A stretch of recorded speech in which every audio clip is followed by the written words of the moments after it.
Hey guys, welcome back to Generation Jesus. I'm Emma, and today I'm here with Peyton. Hello. I'm Peyton, everybody. I'm so excited to be here with Emma today. Yes. Yeah, so if you want to just kind of give an introduction, talk about yourself a little bit. Absolutely. So I'm Peyton Vetter.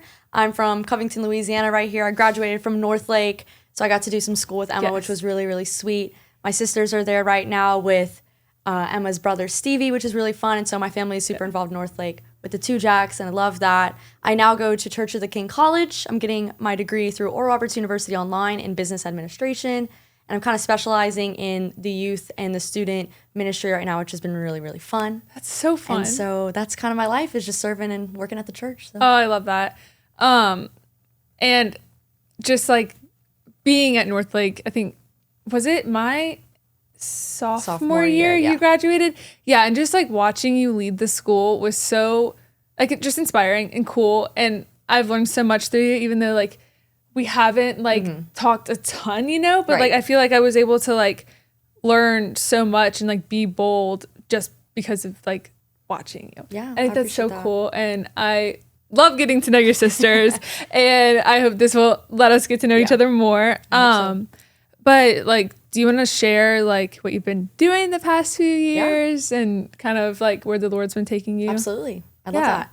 So I was obviously very involved at Northlake. I was student body president my senior year. Loved my time there. My sisters are now walking in the leadership as well that I got to have when I was a senior in Northlake. And so I was so bought into high school. I did not want to think about college because I loved. I was one of those weird students. I was high school is my whole life. Was me. I'll never get anywhere better than this. This is my prime. And so I was planning on going to college. I was going to go to Samford. That was the goal.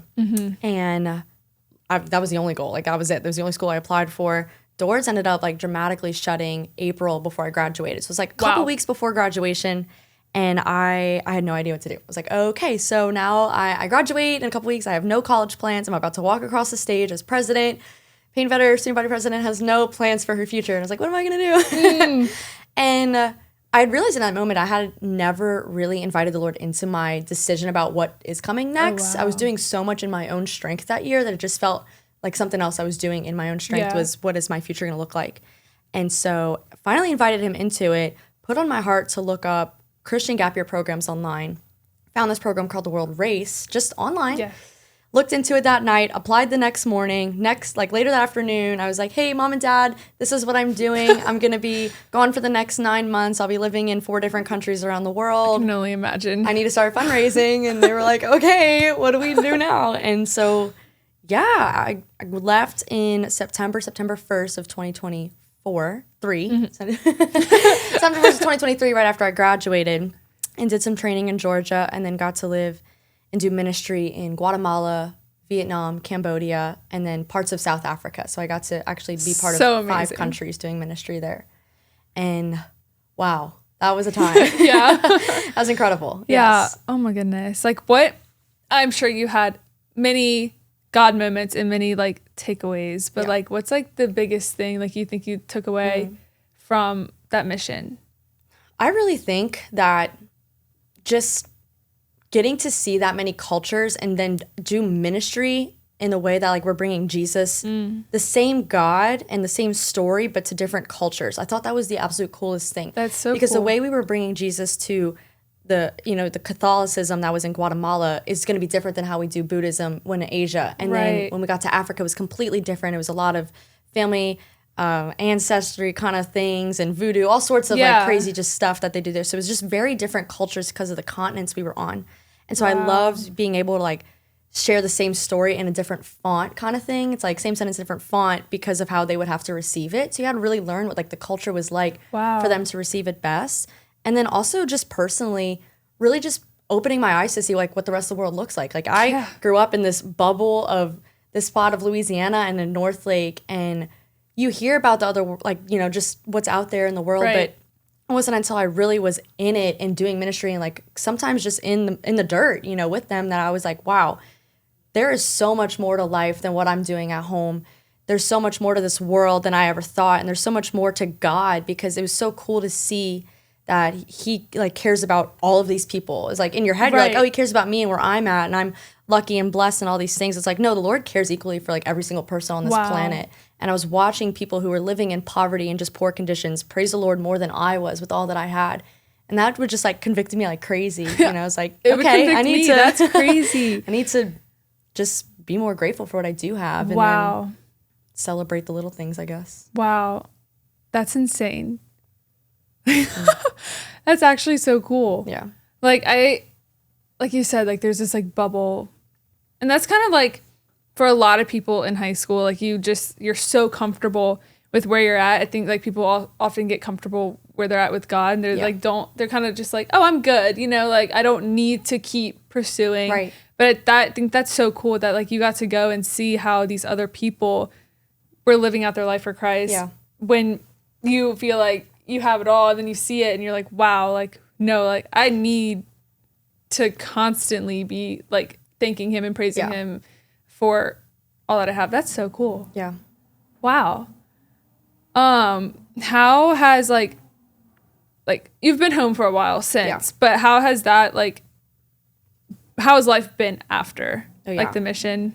The adjustment was tough, and there's still things here and there that'll like just remind me of that season of life and just the specialness and intentionality I got to have with people. Because like I was doing missions, but I was also living and traveling with 50 people that became like family. And so I got to a point where like I was used to just like packing up and then settling down, packing up, settling down, doing ministry and not living with a family, but doing life with so many different friends, but then also being with them so much that I didn't need to be with them all the time kind of thing. Right. And then all of a sudden the Lord's like, so I'm calling you back home. And I was like, wait, I just left and I was throwing a fit about leaving and then I accepted it. And now I'm going to throw a fit about going home because I'm comfortable to being like away. And then adjusting back to like a family setting where I'm helping with like dishes and laundry for a family setting, not just myself, and then not traveling anymore, which was really, really fun. And then feeling like I was doing something meaningful with bringing the gospel and teaching English and doing so many different things and types of ministry. It was definitely an adjustment coming home. Yeah. And then not only was I just coming home, I was planning on going to LSU, and then all those doors closed as well. I literally was like, I'm going to LSU, 100% committed. I'm going to study this. It's going to be amazing. Lord was like, so you're going to stay at home, and then you're also just going to like actually live at home with your family again, and you're going to go to the college that your church has that you grew up in. And I was like, wait, so I just went and did this big adventure just to like retrace my steps and not do anything crazy with my life now. And I didn't really get that. You know, it's like, why did you call me out just to bring me back? I didn't get that, you know? Yeah, that's hard. I think I would struggle with that. But are you enjoying where you are? Like you're at now? Now. I can confidently say first semester, oh man, I had such a bad attitude, but I was also just so, like my head was in so many different places. I mean, I just got off of like tons of planes in different countries and continents and all these different things. And now I'm just planted here and I'm trying to figure out what does it look like to actually stay in be in a spot and stay there. And what does it look like to actually build relationships that are more permanent than what I had on the race? Because I wasn't just there for 1 to 3 months. I'm like, no, I'm here. And the Lord was making it very clear as like, you're here and you're going to stay here. So it's been really, really amazing taking the things that I learned while doing ministry overseas and applying it to a place that is what some would call maybe more comfortable and that's more consistent and steady. And it's so interesting how like the Lord really is so faithful and steady in all of that. That's amazing. And what are you studying like now? So I'm doing business administration, and if I can be completely honest, it's not what I've ever been passionate about. I was never like, I'm going to get a business degree because I care about business. And my heart was always in a different spot. I always wanted to study architecture. It was always a passion and dream of mine since I was a kid. And for some reason, in these past like 4 years of like finishing high school and moving on to what comes next, the door had just never opened for me to pursue that. And now the Lord has me here, and I really feel like he's called me to get a business degree. I don't really know what I'm going to do with that. In my heart, I want to stay in ministry. I love being involved at my local church, serving and doing ministry there. But I think just with getting business, it's broadening my horizon more. Yeah. If I could be honest, today I had a management class, which is a business class, but I was learning so much about just like Christian leadership within the church, like in that. And that was just another reminder that like you do learn things in settings where you wouldn't expect to learn. Like I'm in business, but I'm learning about like church ministry, you know? And so I was like, cool. But that reminded me of the race. I was like, I'm in the middle of this random spot in this random country, but I'm learning all these amazing things about America or how life works there. That's a good perspective to have, because I think a lot of people, and like myself, like in the past, like doing one thing meant only doing that thing, or like learning one thing only meant learning that one thing. And like, that's really eye-opening to see, like, and hear that, like, no, like the Lord he'll put you in a spot and make you learn something specific, but just to like show you other things. Right. And that's so cool. And has there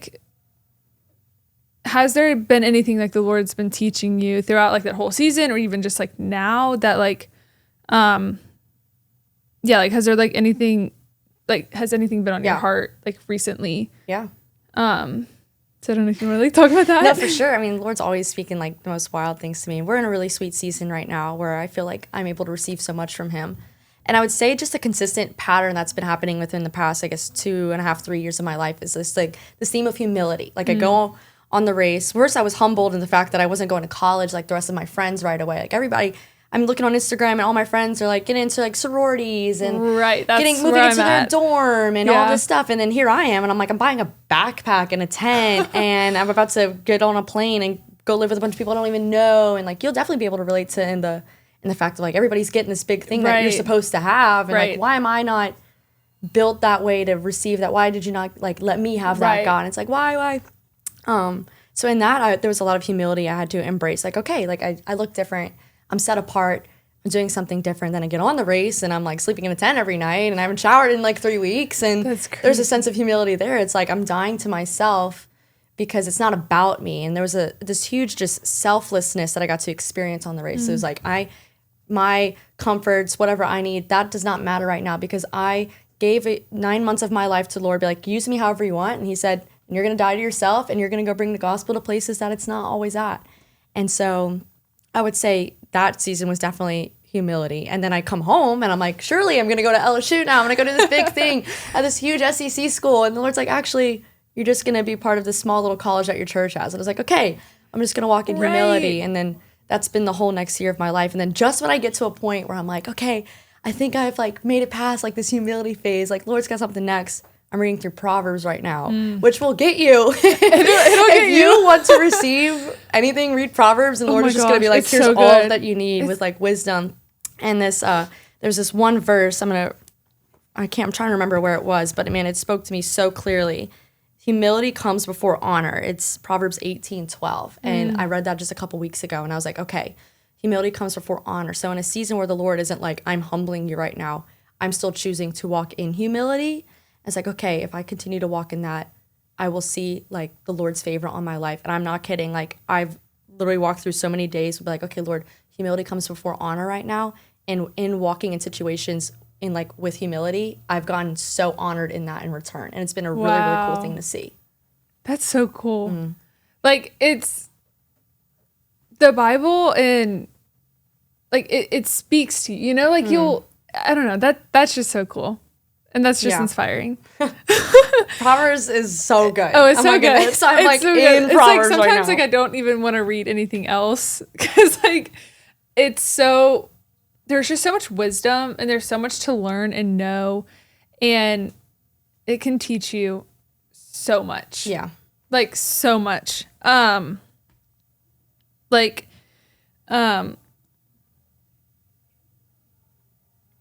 I just lost my train of thought. It's okay. This happens every time. Like, I'll like start thinking of something and then like Your head goes elsewhere. Yeah. Gone.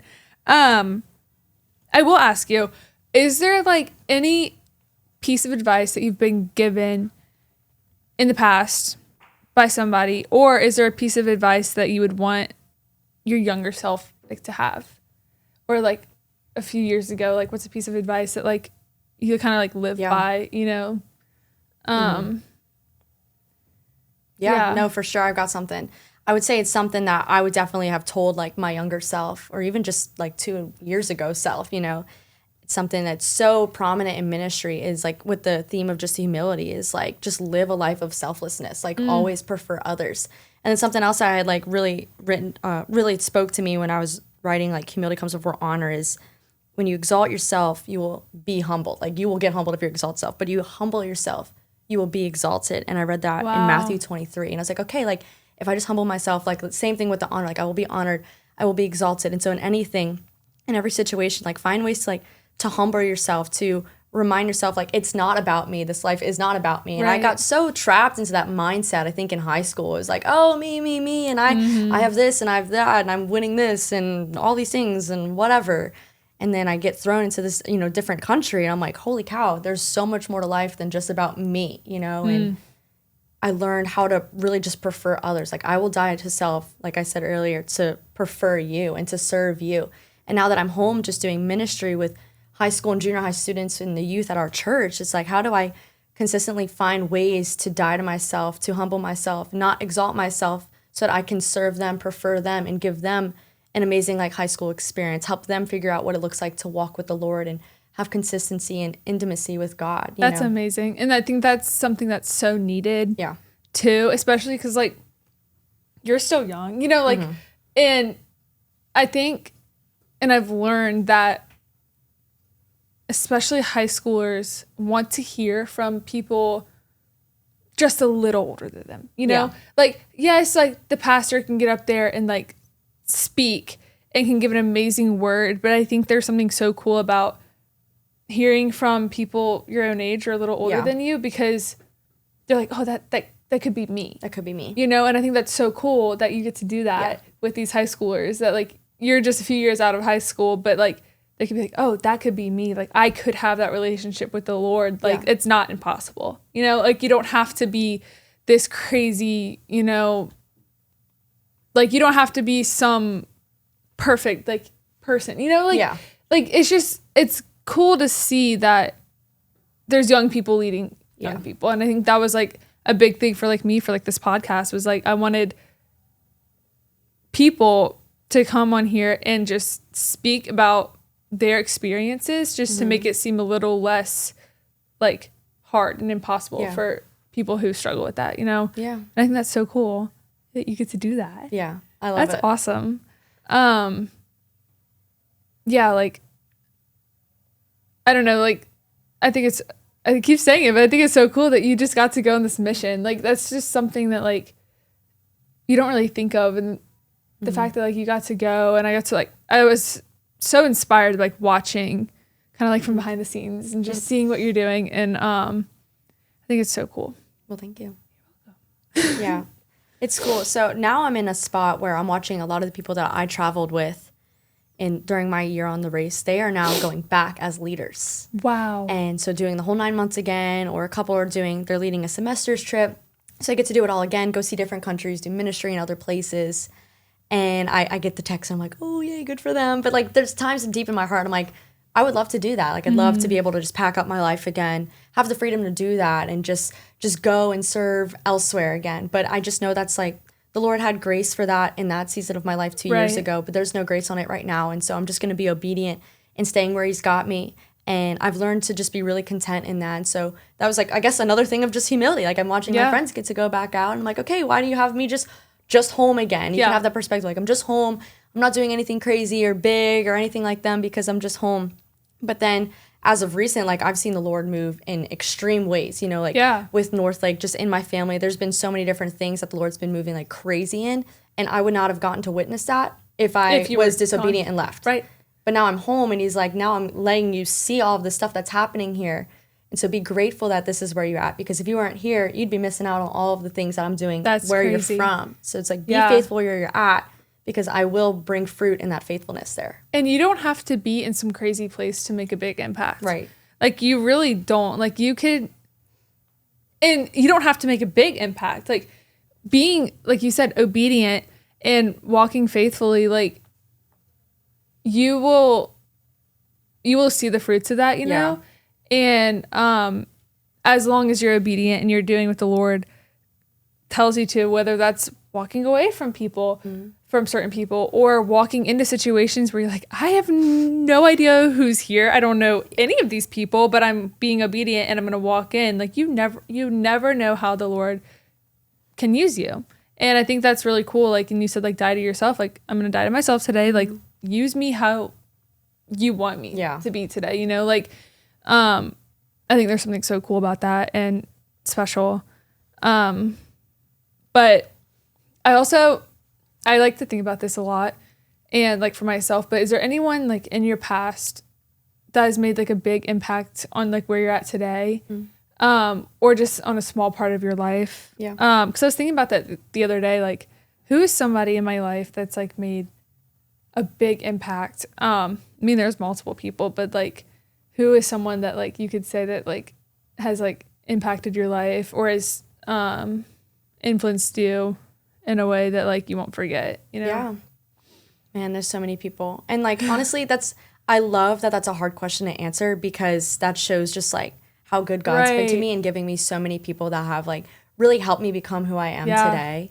And the first person that came to my mind was a deep and great mentor and friend of mine, Angel Adams. She was my small group leader when I was wild in the younger days of high school. It's like freshman, sophomore, going into junior year of high school. She was my small group leader, and I think she just crossed my mind because she was so faithful. And that's been on my mind these past couple minutes, is like just the faithfulness. Like in the faithfulness, that is where you will see fruit. I feel like I think I just said that.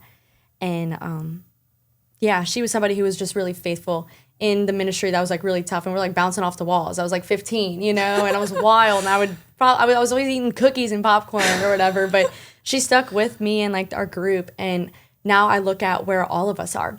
It's like Lord had called me to the race. Another one, she now lives in Mexico with her family, and they're doing like amazing ministry there. Another friend of mine is in a big public college, and she's making a huge difference there. Another one's out of Bible college, and she's doing great things. Like we're all in like these different places around, not even just America anymore, because we're in Mexico too. And then I was gone. It's like her faithfulness in that, and she was just consistent and steady with us for those 3 years. It like sent us all out. And that gets me fired up for like how I'm in youth ministry now. It's like, okay, so now I'm just home. I'm the one who's just going to have a little small group here. And then who knows, like the people that I get to pour into, where they're going to go and how they're going to spread the gospel too. That's shout out to cool. Angel. Yeah. That's so She's cool, because awesome. it shows that like you were able to learn from somebody and then experience all of these things and like leave the country for so long and then come back and then feel kind of like, okay, like what am I doing? You know, like why am I just home? And then now you're able to lead these other people that it could now have the same effect on them. Like you just said that she had on you. And that's so cool. And that's why like I love that like thought and like question of like who's made a big impact, because like surrounding yourself with Christ-like people is so important. And it will make an impact on your life, whether you notice it in that moment or like 5 years down the road, you're like, wow, I would not be where I am today without them, you know? Yeah. Even if they aren't even in your life anymore, you know? Like that's I think that's so cool. But is there any like last like encouragement that you want to give to anybody? Just thought another verse, because I'm in Proverbs land right now. And so you just said that, it made me think there's a verse earlier in Proverbs that I think it says, to quote it exactly, is to become wise, walk with the wise, something like that. And so the conversation we just had about Angel made me think about that. And even just like you said, whoever you're surrounding yourself, like if you want to become wise, walk with the wise. If you want to become foolish, walk with the foolish. And there's so much about your life and your walk that it's dependent on like the people that you're surrounding yourself with. And there's that big quote that everybody says is, tell me who your friends are, I'll show you your future, or something like that. And it's like, everyone's like, oh, whatever. That's so corny or whatever. Because the most powerful quotes I find, like that is one of the most powerful quotes. They become this like corny thing because I feel like a lot of people just don't want to really accept that truth. And it's like, it's so true. So true. No, it really is. It's like, when life gives you lemons, make lemonade or whatever. It's like, everyone's like, oh my God. Well, shout out to Forest Break. I can't believe I just said that. That is youth ministry right there. That is. I love brought up the lemonade. I love it. That and 6-7. Lemonade and 6-7. That's like, that is the foundation of youth ministry right now. Right. But anyways, those most powerful quotes they often just get like covered over by like a joke or whatever, because a lot of people don't want to accept that as a truth. Just said that again. And so, but yeah, I think it's so important. Like you want to become wise, walk with the wise. You want to grow in this, find people that are growing in that. And you want to become a more selfless person, find other people who are selfless, and stop choosing yourself. Go find other people who are choosing others, and then you'll become more like that. And it's like, you can do so many things with people that are not thinking about themselves. That's so true. Yeah. Wow. Well, thank you. I guess that's it. I guess that's my nugget. Yeah, that's Want to become wise, walk with the wise. That's so good. Well, thank you for coming on. Thank you for having me. This is so pleasant. Peyton is amazing, like truly so amazing, and I am so thankful for her, and just seeing her life unfold is so cool. I hope you found encouragement from this episode, and I hope that you continue watching. So stay tuned.